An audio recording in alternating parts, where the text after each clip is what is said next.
Okay, we'll call the meeting to order at 7:04.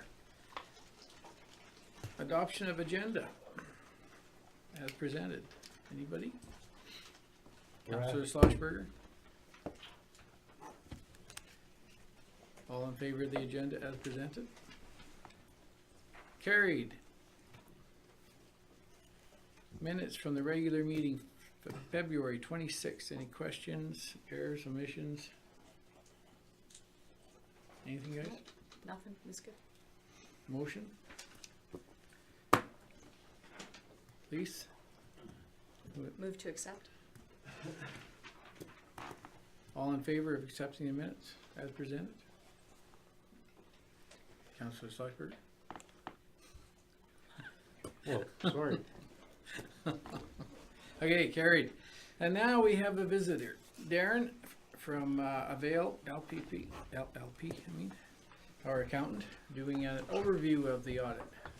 Okay, good evening, everybody. Again, my name is Darren Adamson, I'm a partner with Avail.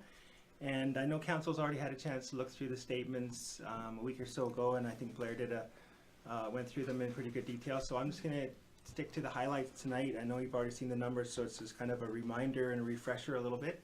The statements are about 22 pages chock full of information, and just as a reminder, almost all the main highlights are on 2 or 3 pages. So I'm just going to concentrate on, I guess, the auditor's report, which I think is important. The statement of financial position, which shows us our assets and our liabilities and our equity at the end of December. The statement of operations, which shows our revenues and expenses for the year ended December 31st. And then I'll touch on a couple of notes. But so basically, again, I'll keep it very high level and try to point out the highlights. So page 1 is the independent auditor's report. This is basically what you pay us for this report, and it points out what management's responsibility is and what the auditor's responsibility is in our opinion. So management's responsible for the day-to-day accounting, for the internal controls, protecting the assets of the town, running the town. Of course, our responsibility is to do our audit and provide our audit opinion. And our opinion is that these financial statements do fairly present the results of operations. So I won't read it all to you. It's the same words as last year, other than it has today's date. So financial statements are still considered draft until they're approved by council. So assuming you approve them as they are, I do have a clean copy that doesn't have the draft watermark on it, and there will be the official copy. We'll get it signed and get it to municipal affairs well in ahead of the deadline. So we're ahead of schedule this year, which is awesome. Page 3, I'll skip to the statement of financial position. So this shows us our assets, liabilities, and net financial assets as of December 31st. So by today, a lot of them are going to be quite a bit different. But as of December 31st, so starting at the top, we have our financial assets, which is cash or anything that will become into cash. So they're financial, 8.8 million, very comparable to the previous year's 9.1 million. So down slightly, cash is down a little bit. Basically because we spent more on capital assets than we brought in. We brought in about 5 million from operations and spent about 5.1 million on capital. So no concerns there. So financial assets, again, 8.8 million. The next category is liabilities. So what does the town owe as the end of December 31st? 9.3 million, down from last year's 10.2 million. So we've had an improvement in our liabilities. The biggest decrease is deferred revenue. So deferred revenue is when we get grants for specific purposes in advance. We recognize the revenue when we spend it. So we defer it as a liability until we spend those funds, and then when we spend them, we recognize the revenue. The other revenue liabilities you can see there are pretty comparable to last year. When we deduct the liabilities from the financial assets, we come to a subtotal net financial debt. So this is one of the indicators of public sector accounting standards they look at, and it's kind of what is the town's ability to pay your bills as they come due. So it's still negative, so it's been improving. It's improved about 500,000 over last year, but it is still negative. So it's an improvement, but still got a little bit of work to do. Then we add in non-financial assets to come down to total accumulated surplus. So our non-financial assets, the biggest one is tangible capital assets, which consists of all the infrastructure, so all the water and sewer works and the buildings and machinery and equipment. totals about 29.3 million, and as I mentioned, during the year you had about 5 million of additions. The storm ponds and the 8th Street ditching were the big ones. That was about 4 million. So when we add that in, we get a total accumulated surplus of just over 29 million, up from last year's 25.8 million. So we've had an increase in accumulated surplus, which under the public sector accounting standards, that is another indicator of the town's ability to provide services to the residents. So again, a nice improvement. So when I look at some of the financial indicators, I see improvements from last year to this year on mostly all the scores, so which is nice. When you look at total accumulated surplus, though, it's important to know the breakdown of that number. And if you look on page 13 in note 9, it shows the breakdown between unrestricted, reserves, and net assets invested in tangible capital assets. So the biggest part of that is invested in tangible capital assets, about 25.1 million. We still have the assets and the service potential and the serviceability of those assets, so it's still accumulated surplus, but we can't spend that. It's already been spent just sitting in other assets. The rest of it, about 1.6 million of unrestricted and 2.3 million of reserves, so around 3.9 million is available for future spending. And when you look at that on an annual basis, we have about 8 to 8.5 million of expenses on an annual basis, so it's maybe a half a year's worth of expenses that's been set aside in reserves or in unrestricted. So that's what I thought were the highlights on the statement of financial position. Again, for the most part, good news, I think. Mhm. Page 4 is a statement of operations. So this is our revenues and expenses for the year ended December 31st. Revenue is about 6.8 million, a little bit better than budget and a little bit better than last year. Of course, our biggest revenue source is always taxes. Net municipal taxes, very, very comparable to last year and just a bit under budget. User fees is the next one, so that's water fees and sewer and that kind of thing. Again, pretty comparable to last year, up slightly. We had a pretty dry year last year, so we did a little better on water sales. The biggest change from last year, though, in revenues is government transfers for operating. You see this year it's about 568,000. Included in there is the disaster recovery program funding for the Frog Creek work. So we don't own that.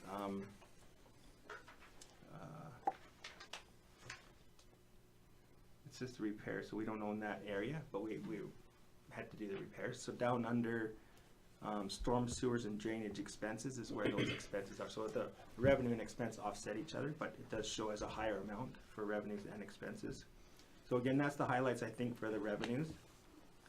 Expenses or operating expenses total about 8.4 million, up from last year's 7.5, and a little bit over budget for, I guess, 3 main reasons. One is in administration, we're over last year, we're up to about 1.2 million due to a few things. The annexation had some extra costs in there.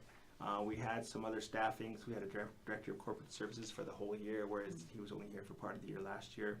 And then insurance and amortization expense also increased a little bit.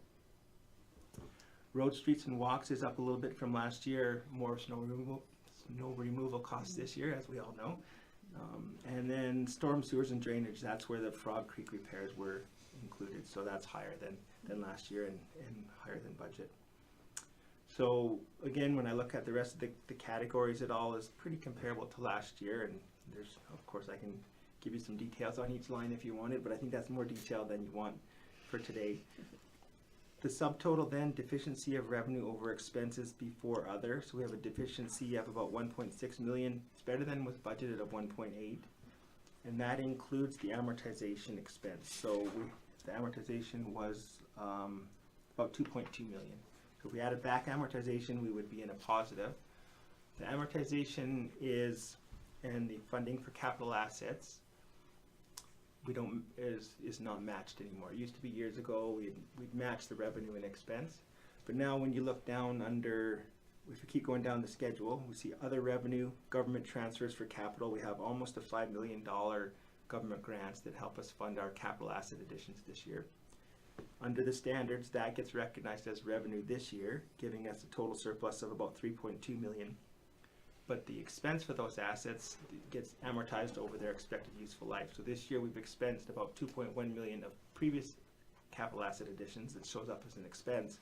But the entire 4.8 million that we've spent this year and got a grant for is all recognized as revenue now.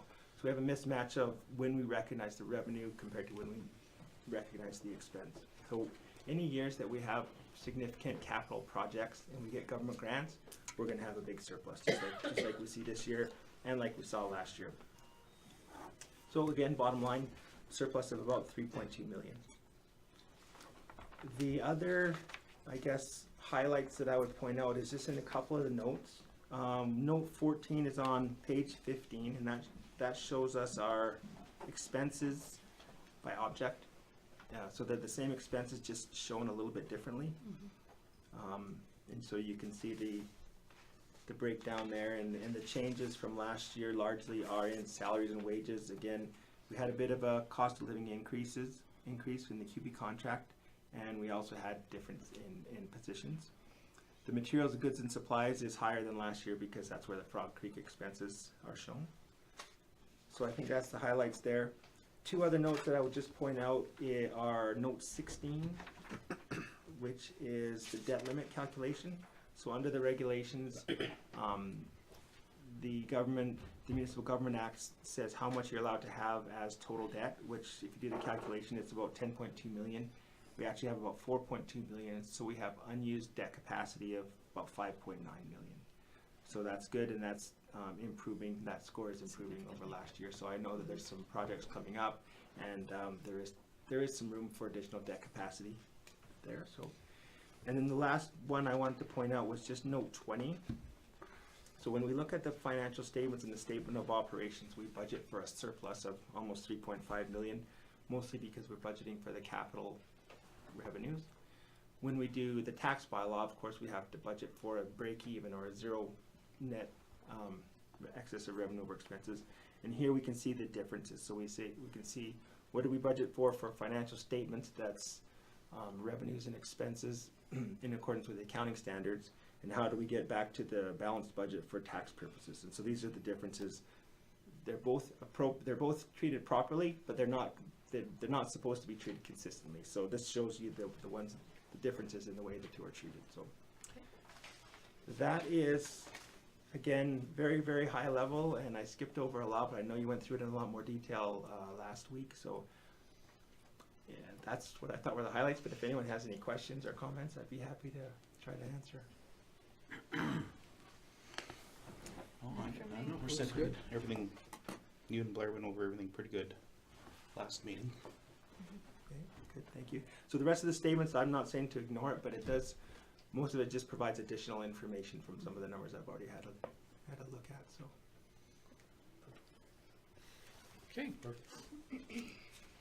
So, did you want to do an official approval now and I can get these signed, or? Actually, I was just gonna say, can we switch the order of agenda items so we can do that right away, or can you hang on for a minute? Just a point of order, we do need the resolution for the 2017 reserve transfers. Right. So we have to do it They're in order. allocated prior to approving the Okay, then financial we're gonna do it in statements. order. Perfect. Okay, item 1, the action items. The reserve transfers, we went over that last meeting. Like to have a motion. Yes. Right. Councillor Schlossberg, well, you're Nice, thanks. nice. Question? So how much of this do you want me to read? Do you want me to read it all? I will. I think read the whole thing because we have a lot of people here and you may as well. So moved by Councillor Schlossberger to transfer net unrestricted funds of $232,177 to reserves for the year ended December 31st, 2017 as follows. In general reserves, will transfer from reserves to FCSS $11,365. Transfers to reserves, fire department equipment $30,000. Under capital reserves, transfer to reserves, fire truck $50,000, parks and pathways $50,145, water and sewer $67,422, garbage and recycling equipment $20,975, playground rehabilitation $25,000. Any questions on them? All in favor of the motion as read? Carried. Next is a request for a decision on the audited financial statement. Need a motion on that? Councillor Courage? Question, please. Moved by Councillor Courage to accept the audited financial statements for the year ended December 31st, 2017 as presented. All in favor? Carried. Okay, we can take a 3-minute recess so we can sign some papers. Just take a minute. And then Darren can head for Lethbridge.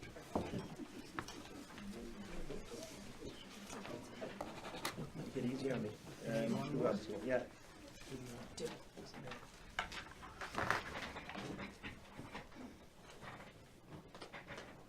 You're responsible for that. I got it.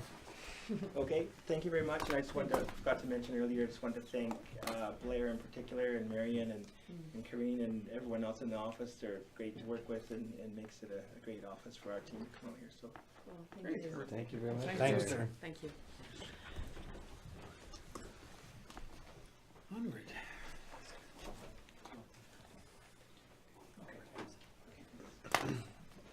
Request for decision. The budget for 2018. Marion, you want to say a couple of words for it? And we've talked about it lots. And Sure. So, as you're aware, the Audit and Finance Committee and as well the FIPSI Committee has been working on both the operating budget and the capital budget over the last few months. And before you tonight is the draft budget presentation for your consideration and approval, which is recommended by both those committees. The draft budget shows a revenue of $7.439542 with expenses at $8,531,876. We also had government transfers for capital of $6,429,023, which creates a surplus of $5.336690.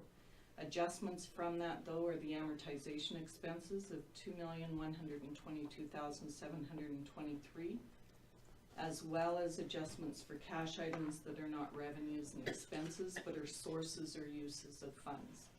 So with that is capital expenditures of $7,687,308, debt proceeds of $400,000, debt principal repayment of $289,366, the 8th Avenue promissory note debt repayment of $100,000, transfer to reserves from operations of $425,974, transfer to operations from reserves $134,750, and transfers from reserves for capital projects is $508,485, which gives us a budget balance of 0. okay, any questions on this before we, well, let's make the motion first, and we'll ask any questions. Somebody want to make that motion? I'll make that. Councillor Carlson. Any questions on the budget as it's laid out? We've all had lots of time, we've been through it many times. Just one more item I should probably point out, that there is the open house scheduled for April 11th, and so we'll have this more detail of this budget for presentation to the Yep, public we'll as have well. handouts on it. Okay, if there's no questions, can we have the question? Moved by Councillor Carlson to approve the 2018 operational and capital budgets as presented. All in favor? Carried. This is going quick tonight. Good. Okay, next on the agenda, bylaw 1639, the museum. Marion, you're recalling one and adding the other recommendation? Go ahead. So the museum, there's a draft museum board bylaw before you tonight, bylaw 1639. And that bylaw has been in existence for some time, and during the time, there's been some changes to how that museum board functions and what their responsibilities are, and they've moved more from a governance board to an advisory board to council. So we've made the amendments to that bylaw. Basically, the main changes are in section 9 that talks about the board functions, and section 10 that talks about staffing. So the board provides oversight, but they don't hire the staff or direct the staff. So that's the difference in the bylaw. It's there for first reading. We get a motion? Counselor Schlossberger. Any questions on this bylaw? This is for first reading only. Okay, and then the second and third would come at the next meeting? Next meeting. Okay. Any questions about it? No? Have the question, please. Moved by Councillor Schlossberger to give bylaw number 1639 regarding the Clearsville Museum Board first reading. All in favor? Carried. Okay, delegation response, Claresholm local press taxpayer subscriptions. And I know we all got lots to say here. Excuse myself again for pecuniary reasons. Boy. Craig would like to declare a conflict of interest and note the time. It is 7:25. He will leave the room for a few minutes. Remember to bring them back this Yeah, we forgot last time. Okay, any questions there? Come on, you guys gotta have comments on this one. I made mine last meeting when we were taking it out, Yeah, but let's do it again. I think we're setting a precedent here to have to support other businesses in town. I think it's, although it's a fine gesture, I think everybody that wants a paper buys a paper. I don't think it should be put on the taxpayer's dollar. Gavin, you're shaking your head. No, I agree too. Yeah. No comments? Well, I never even heard of it before. Never heard of a town doing that for their paper. I like that we have a section in there now that we didn't used to, so you can get Yeah, updated. it's important, I think that. Um, It's a big chunk of money actually It is. every year. And for me, I think my deciding factor was the fact that I feel like then we as a town council have a pecuniary interest by agreeing to support the paper in that way. I think it lacks transparency. So that's my deciding Yeah, reason. very good. for Anybody else got any comments on it? It's just we can't set that kind of precedent like Councillor Kirsch said. It's just, you're gonna open. It's can of slippery worms. slope. Yeah. Yeah. Yeah. Well, then we will need a motion to, I'll do the motion for number 4. Councillor Courage. And I really appreciated the information that Roxanne Absolutely. applied. I thought that was that really helped me a lot in my Well, decision making. yeah, I think it's important that we don't ever screen the agenda, and whether we agree or not, everything is allowed to come here for discussion, and, Yeah. No, I thought it was really helpful. okay, we'll just wait till they get it.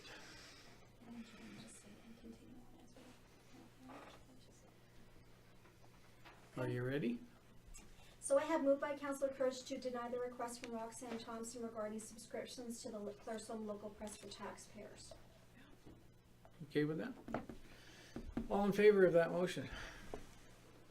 Carried. Could somebody invite Craig to come back? Again.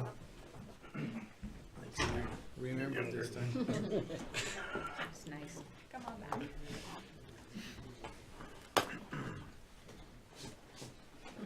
Just wait a sec till he gets back in here. Welcome back. Thank you. Didn't find your glasses. Nope. Okay, the next one on the agenda is number 6, Alberta Seniors Housing and the Alberta Association of Seniors, Grey Matters. There's an invite here for a conference in Calgary. Who is on that board? Please? Well, not specifically on Alberta. I mean, I'm on, oh, well, I suppose that's another term for it. What's the term for it? Yeah. It all belongs I'm to on it. I the don't Housing really, Authority, yeah. personally, I don't see the benefit of one of our members going to this expensive conference. It's, it's gonna add up to a lot of money. And I feel I have my finger on the pulse, so I think I'm okay with You're not okay with attending. that? And the way we dance. Anybody have anything to answer, ask about this, or should we just take it for information and move on? Yep. Okay, we're taking it for information. The next one is Rowan House Society in Calgary, and this is for abused families, I believe. Mhm. Not just women, it's families. Yeah. And it's a gala, and it is, April 14th. $200 a head. They're giving 2 tickets though, right, Doug? Hmm? They're providing 2 tickets? Did I read that somewhere? If we donate to them. Yeah, if you Oh. donate, you get it, yeah. Of course. Nothing's free. If you read further on, the 2 tickets would be the lowest sponsorship. A Barry's sponsor. Nope, it'd be the next one up. So is it an action item? Are they asking for? No. Well, it's an just- invite to send some of our people to it, which is, ends up more or less a donation. Yeah. I would personally think we take it for information, but I'd want to hear from you guys. What do you think? Yeah, I'm not FCSS available. supports them already, so. Yeah, Yeah. they actually give them a donation every year, so. Yeah. Yeah. And that's Do the they? funds that flow Mhm. through us, Yeah. so. Yeah. So we take it for information? Yeah. Yeah. Okay, let's move on. Number 8, the Women's Conference request to bring a greeting, and I've already talked to one of the counselors about that, and he's more than happy to go give half our talk. Yay! Who are you sending? Nice. Thanks, Brad. That's awesome. Appreciate You it. only have to take greetings, it's only 2 minutes. It's just for 1 minute. Yeah. Say I'll welcome. make him 2. 2 minutes. Just 2. 2? I've heard you do 3, you're good. We don't Yeah. need to, we don't need to make a motion for that, do we, Mary? We'll just note in the minutes. Just note that he is the Councillor Schlossberger is respondent for attending. that. He was so happy to do it, I can believe it. Appreciate it. Okay, next on the Willow Creek Composite High School prom candidates, it's a request for Donation. a donation, $100 $100. by Ally. Do we have any history of that? Have we done it before? Last year, we did give a basket for their Mm. door prize, and we valued that between $50 and $100. We just make it up here in the office if that's reasonable. We could do that again, or if you prefer to give a cash donation, whichever. What do you guys feel? What do they need the Both. most? That's what I Yeah. Do they need the door prizes or do they need the funds? Funds. Yeah, Funds. That's what the request said was for funds, so. funds or door prizes, it says, but. When I read the correspondence that Ally filled out, the request, Yeah, for the I cost, took it as though, to cover the cost of prom. yeah. That's what they're asking for. All right, so I'd move it, do we make a motion? I'd move that we give them the $100 for a sponsorship, not a basket. any other discussion on that? Unless there's a bunch of, I don't know, water bottles or something that we really need to. They don't really need water No, bottles.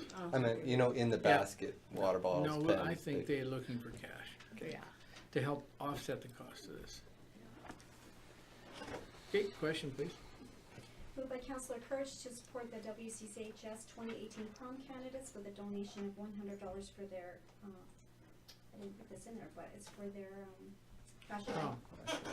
It's for their prom fashion shows where they're actually Yeah. looking for the proms. All in favor? Carried. Number 10, request for decision, inventory policy. Marion, do you want to give an overview of this? The inventory policy that's presented here today is a follow-up to our audit of 2017 and some discussion that we had with Avail and the auditors regarding how we currently value our inventories. So we have a number of items within our inventory, and it takes a lot of man-hours to actually count some of those nominal items that have a very nominal cost to them. So we're proposing that we amend the policy and add section 3, which states that only items with an individual unit value of $500 or greater or are carried in bulk will be recognized for accounting purposes. And then we go on to define what is bulk. So basically it's trying to just balance out that manpower cost and what the risk is associated with that inventory that's less than $500 in value. I don't see value in counting O-rings. No, me neither. I need a motion. I'll make the motion. Councillor Carlson. Any questions on it before we vote? Question, please. Moved by Councillor Carlson to adopt policy number GA0318, the inventory policy, effective March 12, 2018, as presented. All in favor? Carried. Request for decision, recreation fee policy. We had this on the agenda before. Marion, overview? As part of the budget process, we do a review of fees associated with revenue in our budget. And the recreation fees policy was reviewed as part of that discussion at the Audit and Finance Committee. And there's been some adjustments to the recreation fee policy here that's in front of you tonight for your consideration. We are looking at an increase of in the revenue for the arena, the aquatic center, and the campground, on average of about 5%. The arena fees, we won't increase until the next season, so that would be September 1st to give them time to plan for their fees from their user groups. And the rest of those fees would be effective May 1st. We also have in the policy that the 2019 year rates are in there, but again, that may change based on budget considerations as we review those later in 2018. Motion, please. Councillor Zimmer. Question. Moved by Councillor Zimmer to adopt policy number REC 0318, the recreation fees policy, effective March 12, 2018, as presented. All in favor? Carried. Request for decision, equipment rental policy. Again, this is stuff we talked about out of the same meetings. Marion, overview? Yes, again, that was discussed at the Audit and Finance Committee. So there's a number of times where we may have to rent equipment out. We do include that with manpower, so that we don't have individuals using our equipment outside of our own labor. So there's been some rates established in the past, but never by policy council updating that and approving that. So we're presenting that policy for you tonight for consideration again, that the rates that are presented in the equipment policy be charged out to third party who would be using town equipment for whatever reason. Just to point out, we don't rent our equipment that would be in competition with local business. We want people to go to local business first, but there is times where we have to use our own equipment, and there needs to be a rate structure attached to that. You better have a drink of water. Sorry. Okay, So we rent our stuff out. I didn't Who know that. decided on the prices? Was it done, how did they come up with these costs? They looked at all the industry rates that would be standard for that type of equipment, and we also calculate in our labor costs.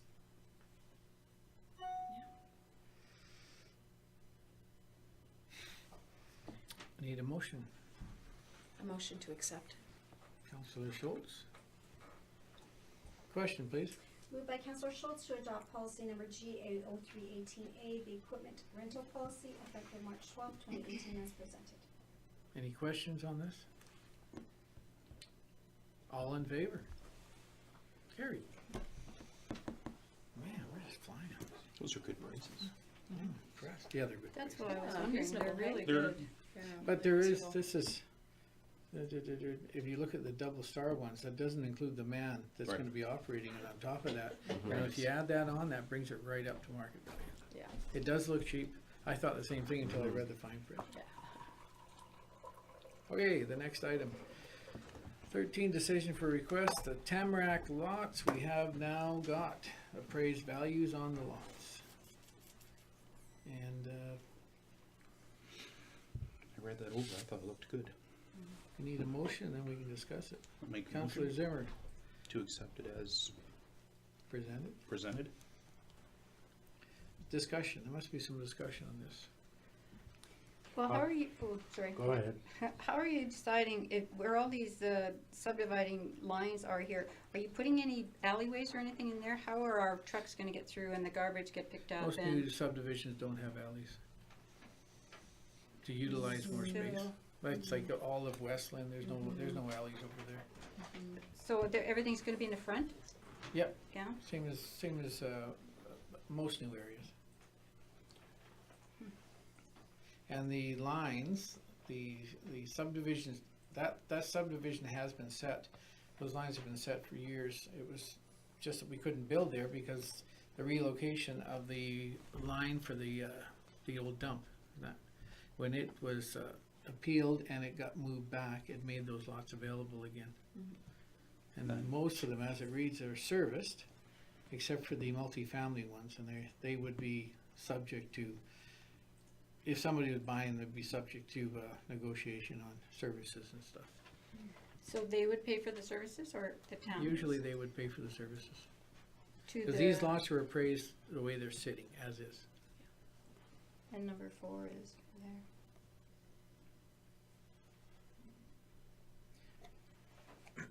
It is nice to get them back on the market, and I believe using the realtors are the correct way to do it. I would like to see the realtors maybe join together and put a sign up, Century 21, Remax, with whoever's in town. Some kind of sign up advertisement, or the town do it.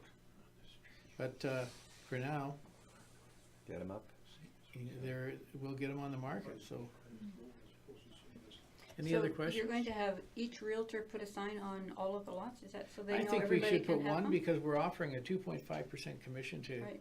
any realtor. Or so they're everybody not put one on a exclusive. corner or something? Yeah, or we put a sign They're up all like we've done For before, we put everyone. a sign on the corner, Right. lost for sale, and then you list the realtor. Right, yeah, so as long as everybody got the advertising out right on the corner or something, Yeah. that'd be good, so they all have that acknowledged. But that'll be something that the administration will negotiate with the realtors. That's not part of this motion, so. Oh, it says 2.5%. Yeah, that, but I mean the signage. Oh, sorry, okay. That's not mentioned in here. That'll be between the administration and the realtors. Gotcha. Any other questions about this? Can we hear the question? Moved by Councillor Zimmer to list/advertise the lots listed below at the following appraised values. So each one of these is all the same plan, they're all plan 8010781. So lot 66, block 118, 57,000. Lot 67, block 118, 57,000. Lot 68, block 118, 57,000. Lot 69, block 118, 57,000. Lot 2, block 117, 81,500. Lot 3, block 117, 83,500. Lot 4, block 117, 83,500.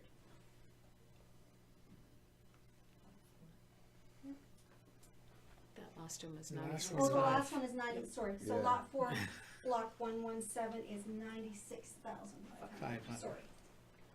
Okay. All in favor? Carried.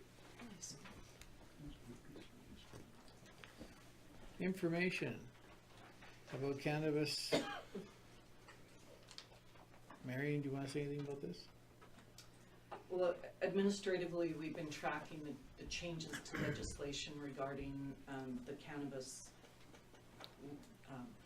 recreational use that's being proposed to be legalized by the federal government. So we continue to monitor that as we go along. We do have some individuals who have shown interest in creating a retail space within our community.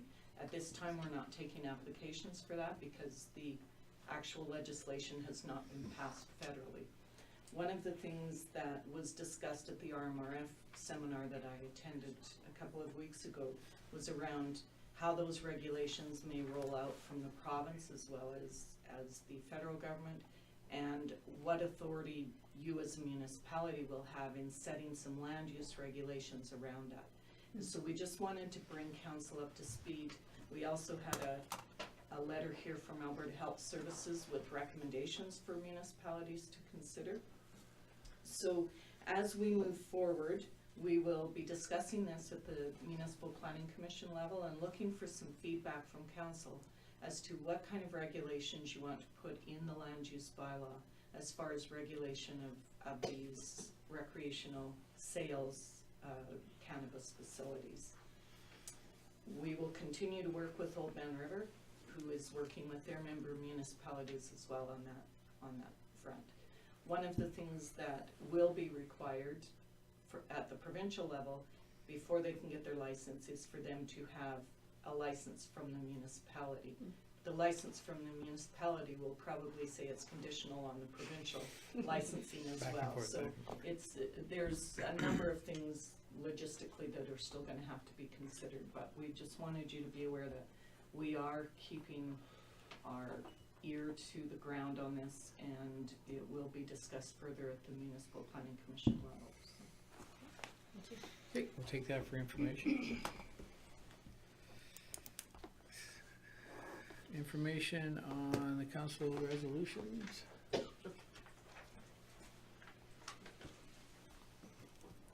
We've all read through that, take that for information.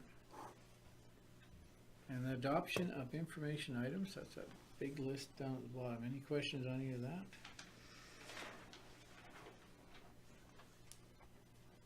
Well, I didn't have it.